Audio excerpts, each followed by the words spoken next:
to take the class. Okay, so we will start with now. Are you all able to see the screen? Yes, Yes, ma'am. ma'am. Okay, so we will complete the antifungal drugs only. Okay, so the antifungal, this note I have already provided to you all, so you need not to prepare, cancel that assignment project now, that you need to cancel it. We will take the class only. So antifungal drugs. Antifungal medicines are used to treat fungal infection. Any sort of fungal infection are treated with antifungal drugs. And these fungal infections are mostly seen in skin, hair, and nails. Okay, so antifungal medicines are used to treat fungal infection, which most commonly affect our skin, hair, and nails.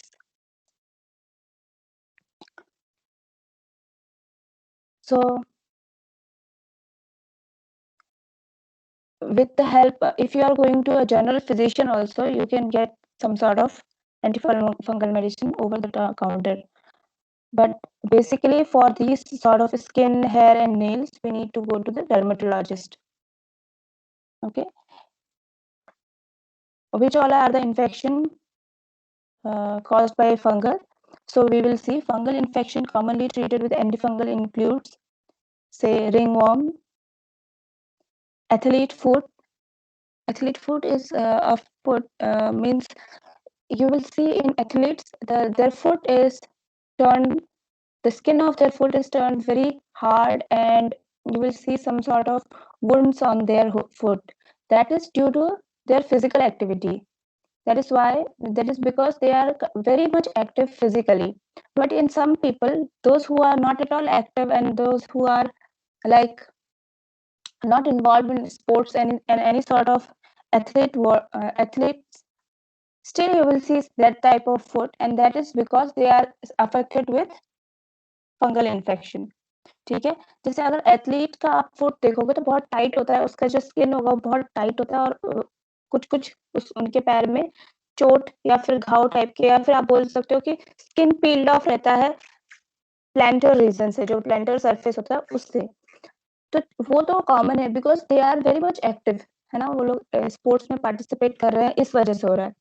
But आप यही चीज, जो एक इंसान है जो बिल्कुल ही active नहीं है, मतलब फिजिकली एक्टिव नहीं है, स्पोर्ट्स ये सब में नहीं पार्टिसिपेट करता है, just they are performing their normal day to day routine. ठीक है, कोई ऐसा इंसान है जो नॉर्मल अपना लाइफ लीड कर रहा है और नॉर्मल डेली वर्क कर रहा है, उसके भी अगर पैर इस तरह से दिखे कि आपको उसके पैरों से स्किन पील ऑफ होता हुआ दिखे, या फिर स्किन जो है बहुत ज्यादा हार्ड होती हुई दिखे, तो you need to understand कि this is because of a fungal infection, and that fungal infection condition is termed as athlete foot. Any sort of fungal nail infection, आप लोगों ने नोटिस किया होगा कभी ना कहीं हमको दिखने को मिल ही जाता है. और मोस्टली जो ये नेल इन्फेक्शन देखने को मिलता है, जो लेडीज बहुत ज्यादा पानी का काम करती है, कपड़े धोना या फिर बर्तन धोने का, अगर बहुत ज्यादा देर तक अगर nails are soaked in water, ये नील में फंगल इन्फेक्शन होने के चांसेस बहुत ज्यादा हो जाते हैं. ठीक है, vaginal thrush, even in vagina fungal infection हो जाता है. ठीक है, तो that is termed as vaginal thrush. Some type of severe dandruff, किसी तरह का सीवियर डैंड्रफ है. Normal dandruff is also due to, it's not due to fungal infection. ठीक है, जो नॉर्मल डैंड्रफ होता है ना, जो कि सीजनल होता है, या फिर काफी दिनों से अगर हेयर वॉश नहीं किया है, या फिर कोई ऐसे पर्सन है जो बहुत ज़्यादा जिम में या फिर एथलीट में इन्वॉल्व्ड है, तो उन लोगों के डैंड्रफ हो जाते हैं. बट जो वो एक नॉर्मल है. ठीक है, वो क्लीन आउट करोगे, वॉश आउट करोगे, हाइजीन का ध्यान रखोगे, तो वो ठीक हो जाता है. बट जो फंगल डैंड्रफ होता है, that is a very severe type of dandruff, और उसमें आप पैचेस भी डैंड्रफ के देखोगे तो बहुत बड़े-बड़े पैचेस होते हैं. और even if a person is taking complete hygiene, complete care of his hygiene, still dandruff occur हो रहे हैं, तो that means fungal infection है, severe fungal infection है, and that need to be treated. और कुछ फंगल इन्फेक्शन ऐसा होता है कि जो हमारी बॉडी के अंदर ग्रो करने लग जाते हैं, okay, and that need to be treated as soon as possible, और उसके लिए treatment is possible when only the person is admitted to the hospital. जैसे कि आप ये लंग्स में एक फंगल इन्फेक्शन होता है जिसको बोलते हैं एस्परजिलोसिस। एस्परजिलोसिस, ठीक है, ये ये एस्परजिलोसिस फंगल इन्फेक्शन है जो कि लंग्स में अकर करता है, और इसमें क्या करता है ये पूरे लंग्स को कवर करना स्टार्ट कर देता है, और अगर एक बार लंग्स में हो गया तो ये बहुत जल्दी ग्रो भी करता है because of the suitable atmosphere of the lungs. तो अगर ये कंडीशन है तो ब्रीदिंग डिफिकल्टी होने लग जाएगी पेशेंट को, और within no time patient will collapse. तो बहुत ज़्यादा ज़रूरी है कि इसको आइडेंटिफाई करना, डायग्नोस करना, देन विदाउट डिलेइंग पेशेंट को एडमिट करना हॉस्पिटल में। Okay, then comes the fungal meningitis. आप लोगों ने मेनिंजाइटिस पढ़ा हुआ है, उसमें फंगल मेनिंजाइटिस जो कहाँ पे होता है, ब्रेन में होता है, और this meningitis is basically due to bacterial infection, but this meningitis is due to fungal infection, and that's why it is termed as fungal meningitis. This is also one of the most severe cases. But आप जो fungal infection इस तरह का जो lungs में fungal infection हो रहा है या ब्रेन में फंगल इन्फेक्शन होता है, उसका जो परसेंटेज है compare to other infection is very less, कम होता है, इसीलिए हम हमारे लिए इतना यूज टू वर्ड नहीं है ये, बट देयर इज इन्फेक्शन।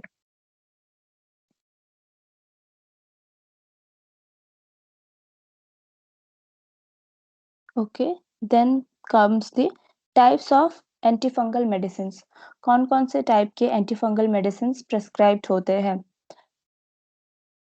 कौन कौन से, first we will see the in which form the antifungal medicine are available. तो फॉर्म में देखेंगे हम, क्रीम के फॉर्म में अवेलेबल होता है, जेल के फॉर्म में अवेलेबल रहता है, ऑइंटमेंट या स्प्रे के फॉर्म में अवेलेबल रहता है, ओके, कैप्सूल, टैबलेट और लिक्विड फॉर्म में भी अवेलेबल होता है, and as an injection also. तो आईवी या आईएम भी हम इंजेक्ट करते हैं।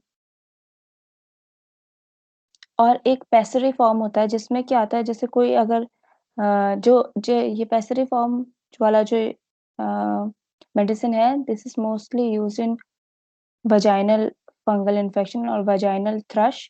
इसमें क्या होता है कि इसमें वजाइना में इसको, अगर वजाइना में फंगल इन्फेक्शन हो गया है तो इसको मींस स्प्रे आउट जैसा होता है, उससे स्प्रे करके उस जगह पे, देन ताकि, क्योंकि vaginal infection is, vagina is like a canal, तो अगर आप एप्लीकेशन में अप्लाई करना चाहो तो हो सकता है कि टोटली पूरा कवर ना हो area, so that's why it is given in this specific form, ठीक है।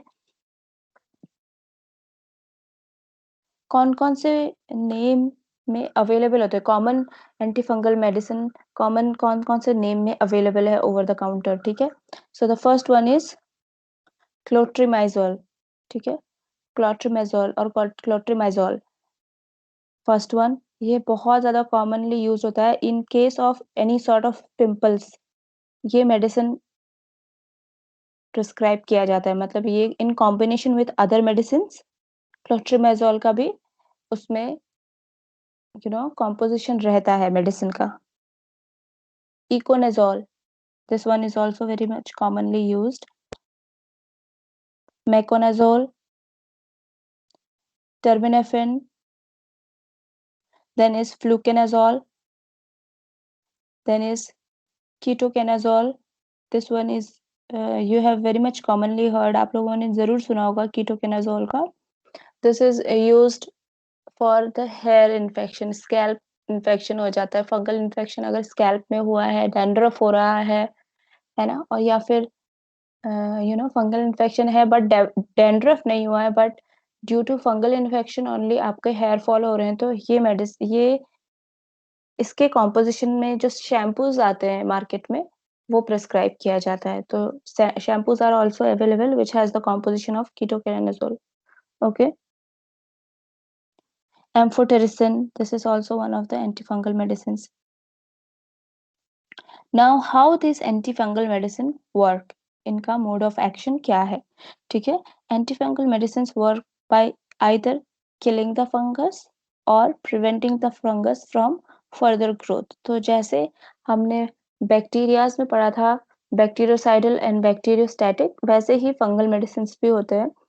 ये दो ही तरह से वर्क करते हैं, either they will kill the fungus, पूरी तरह से किल कर देंगे, बस मोस्ट ऑफ द केसेस में आप देखोगे कि फंगल जो है specially in case of hair and skin completely kill नहीं हो पाता है बहुत easily. Okay, person need to go undergo treatment for a longer period of time. तो या तो फिर फंगस को completely kill कर देता है या फिर उसके growth को prevent कर देता है. Okay, when to see a you know not when to see a pharmacist or a general physician, you need to write down when to see a pharmacist. Not sorry, when to see a general physician, not don't write this pharmacist. So अगर कोई fungal infection है तो go and see your general physician. They will advise some sort of antifungal medicine which is best for the disease condition, which the condition which a person is affected of.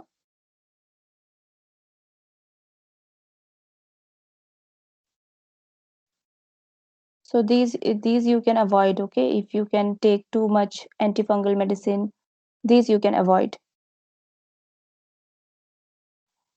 Okay, and once you have visited your general physician or your dermatologist, whosoever it would be, like if you are finding any sort of infection in your skin or hair or nails, you will automatically prefer going to the dermatologist, right?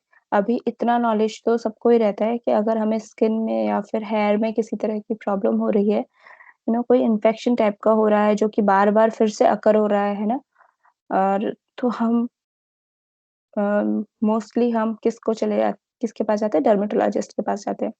But आपको पता नहीं चल रहा है कि क्या हो रहा है, कुछ पता नहीं है, you are facing some sort of conditions, आपकी इचीनेस हो रहा है स्किन में, रेडनेस हो रही है, बट आपको पता नहीं है कि ये फंगल इन्फेक्शन है या क्या है।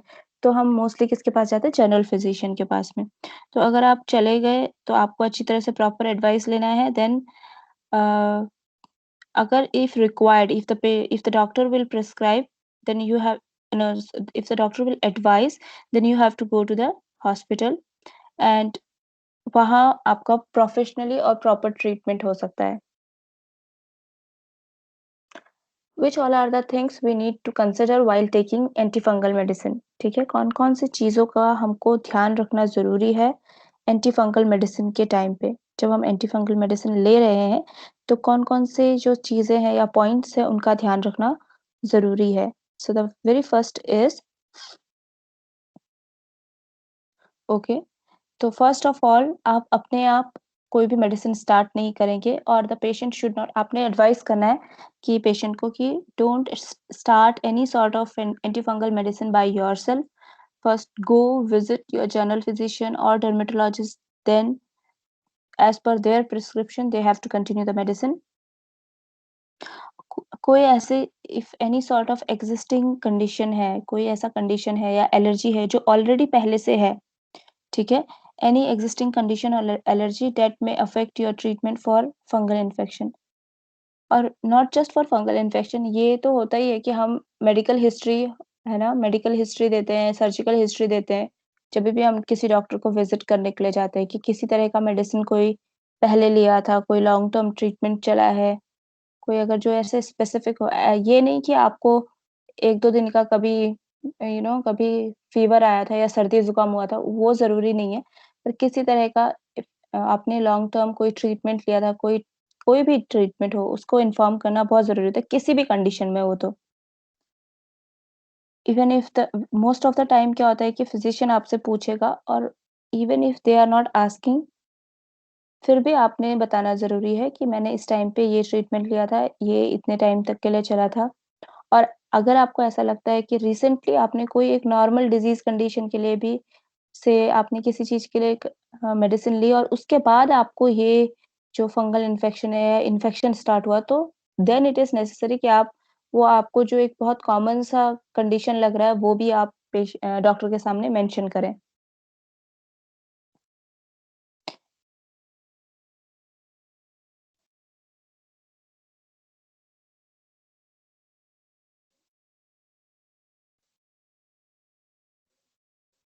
और जैसे अगर आप डॉक्टर के पास जा रहे हो तो आपको ये सारी चीज़ें पूछनी ज़रूरी है कि क्या साइड इफ़ेक्ट हो सकता है इन एंटी फंगल मेडिसिन्स का, ओके?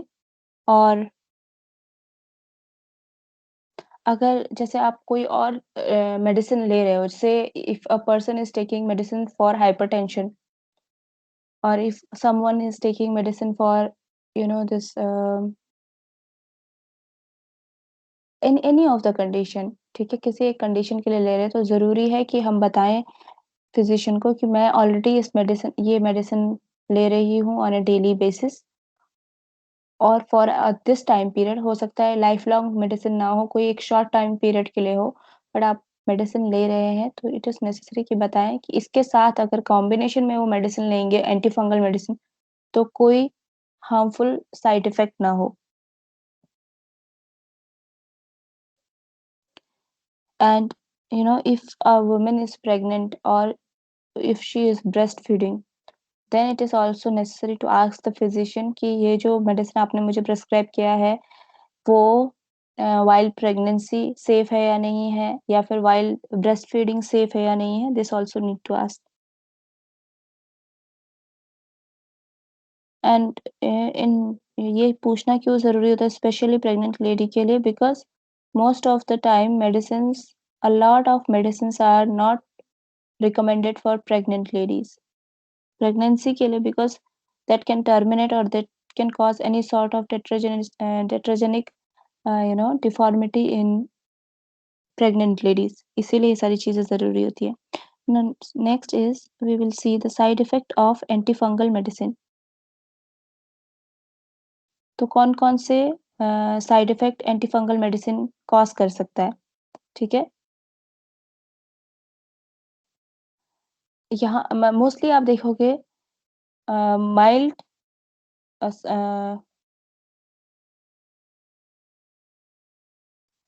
जो इसके साइड इफ़ेक्ट होते हैं वो माइल्ड साइड इफ़ेक्ट होते हैं और most of the time longer period के लिए एग्ज़िस्ट नहीं करते हैं। मोस्ट ऑफ द टाइम आप देखोगे जिस समय आप एंटीफंगल मेडिसिन ले रहे हो उसी समय के लिए आप उस for that time period only you are facing और the patient is facing the side effect for it. Otherwise long term side effect ऐसा कुछ एज़ सच नहीं होता है। तो इसमें इसमें जो पेशेंट है वो फ़ील कर सकता है इचिंग और बर्निंग सेंसेशन, ठीक है? रेडनेस हो सकता है उस एरिया में जहाँ पे के लिए भी ट्रीटमेंट चल रहा है उस एरिया के लिए, क्योंकि मोस्ट ऑफ द टाइम जो एंटी फंगल मेडिसिन्स होते हैं वो अ, ट्रॉपिकल एप्लीकेशन वाले भी होते हैं, ठीक है? कि टैबलेट्स और कैप्सूल से ज़्यादा देखा गया है कि ट्रॉपिकल एप्लीकेशन के लिए क्रीम, ऑइंटमेंट्स या स्प्रे, लिक्विड इन सब का यूज़ ज़्यादा होता है compare to this tablet and all. तो जहाँ जिस एरिया में ट्रॉपिकल एप्लीकेशन हो रहा है, उसमें इचिंग हो सकता है, बर्निंग हो सकता है, रेडनेस हो सकता है। If somebody is taking medicine like pills orally tablets या कैप्सूल ले रहे हैं तो उनको सिकनेस फ़ील हो सकती है, ओके? सिकनेस में हो सकता है कि डिज़ीनेस हो, फटीग हो या फिर वॉमिटिंग, नॉज़िया जैसा फ़ील हो, ये सब हो सकता है। टमी पेन हो सकता है और you can say abdominal pain. ये भी इस कंडीशन में होगा जिसमें कि कोई टैबलेट या कैप्सूल फॉर्म में मेडिसिन ओरली ले रहे हैं तब, ओके? डायरिया होने के चांसेस हैं, किसी तरह का रैशेस होने के चांसेस है, एनी सॉर्ट ऑफ रैशेस और सम टाइम ऑकेजनली होता है कि you know this medicine can cause severe type of side effect, but जो ये सीवियर साइड इफेक्ट है वो बहुत ओकेजनली देखने को मिलता है। तो ओकेजनली देखा जा सकता है कि एलर्जिक रिएक्शन हो सकता है फेस में या नेक में, टंग में। तो इसमें क्या होगा फेस, नेक या टंग में क्या हो गया स्वेलिंग हो सकती है।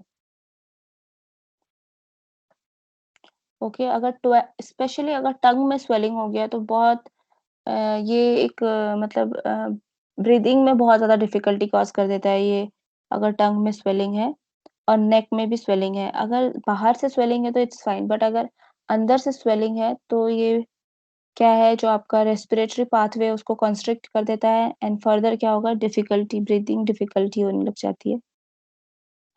किसी-किसी कंडीशन में क्या होता है कि सीवियर स्किन रिएक्शन होने लग जाता है जिसमें कि या तो फिर स्किन के ऊपर ब्लिस्टर जैसा फॉर्म हो जाता है, छाले जैसा पड़ जाता है, और else piling can start, piling start होने लग जाती है कि स्किन पील आउट होने लग जाता है। लिवर डैमेज भी देखा गया है, which is very rare, but liver damage भी होने के चांसेस होते हैं। तो उसमें क्या sign and symptom liver damage में फर्स्ट क्या देखने को मिलेगा? एपेटाइट, लॉस ऑफ एपेटाइट होगा, ठीक है? वॉमिटिंग, नासिया, जॉन्डिस हो सकता है, और डार्क पी पास कर सकता है, पेशेंट का जब जितने टाइम तक वो मेडिसिन कंज्यूम कर रहा है, मेडिसिन ले रहा है, तब तक जितने बार भी वो यूरिनेट करने के लिए जाएगा, तो उसको यूरिनेशन में जो कलर दिखेगा वो डार्क कलर का दिखेगा, और जो स्टूल है वो भी बहुत डार्क कलर का होगा, ठीक है? And this is because of this, this liver में चेंजेस आ रहे हैं, लिवर में डैमेज हो रहा है, it is because of that. Patient will always complain of tiredness or weakness, ठीक है? So these are the side effect of antifungal medicines.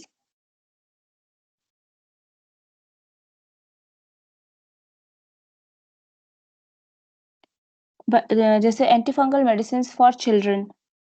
So some antifungal medicines can be used to treat children and babies. For example है meconazole, and oral gel can be used for oral thrush in babies, ठीक है? जैसे कुछ कुछ antifungal medicine बच्चों के या babies में भी यूज होते हैं, चिल्ड्रंस और इन्फेंट्स में भी यूज होते हैं, और mostly in the case of oral thrush, अगर मुंह में रेडनेस हो गया है और स्वेलिंग हो रही है और हल्का हल्का ब्लिस्टर टाइप का फॉर्म है, that is called oral thrush. And same as of vaginal thrush, vaginal thrush में क्या होगा, वजाइना में क्या हो जाएगा कि रेडनेस हो जाएगा, स्वेलिंग होगी, एंड जो वहाँ का सरफेस है वो ऐसा हो जाएगा जैसे बम्प्स टाइप का हो जाएगा, लाइक जैसे मॉस्किटो बाइट होता है ना, उसके जैसा हो जाएगा। तो सेम, तो अगर ऐसा ओरल थ्रश हुआ है बेबीज में, तो मिकोनाजोल एंटीफंगल मेडिसिन प्रिस्क्राइब किया जाता है, but based on different different condition, ये तो सिर्फ ओरल थ्रश के लिए है, but based on other conditions this medicine is prescribed by the general physician or dermatologist. So this was all about your antifungal medicine or antifungal drugs. Is there any doubt to all of you?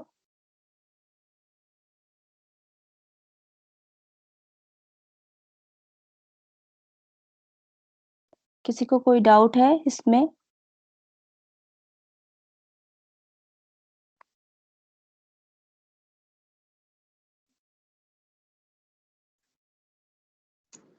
No, ma'am. कोई doubt नहीं है ना? But देखो, जो ये notes मैंने जो ये प्रिपेयर किया था ना, जो आप लोगों को सेंड किया था, वो ऑनलाइन नोट्स लेकर के, ऑनलाइन किसी साइट से लेके मैंने आपको सेंड कर दिया था, तो इसीलिए मैं आपको बोल रही थी कि इसके नोट्स बना लेना, ठीक है? अभी तो assignment is fine, let it be, क्योंकि मैंने क्लास ले ली है ऑलरेडी, मगर आप इसका नोट्स प्रिपेयर कर लेना है, क्योंकि इसमें ना कई जगह पे जो टर्म यूज़ है, which are they are not appropriate for us. ऐसे अगर हम एज़ अ स्टूडेंट अगर नोट्स लिख रहे हैं, तो वो सही नहीं है, ठीक है? तो उन सब चीज़ों को करेक्ट करके, और कुछ नोट्स आप अपने बुक को रेफर करके भी आप इंक्लूड कर सकते हो। This note is very good for understanding, ठीक है? ये समझने के पर्पज़ से सही है, बट अगर आप इसी का लैंग्वेज यूज़ करोगे, तो वो फिर पता चल जाएगा कि ये कोई ऐसा मतलब ऑनलाइन नोट्स है या फिर इस तरह से है ना, क्योंकि ये करेक्ट नहीं है। एग्ज़ाम के हिसाब से ये सही नहीं है, तो आप लोग नोट्स इसका प्रिपेयर कर लेना अच्छी तरह से। Okay?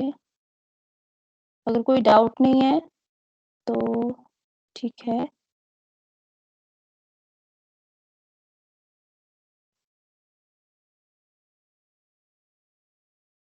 Let me take attendance.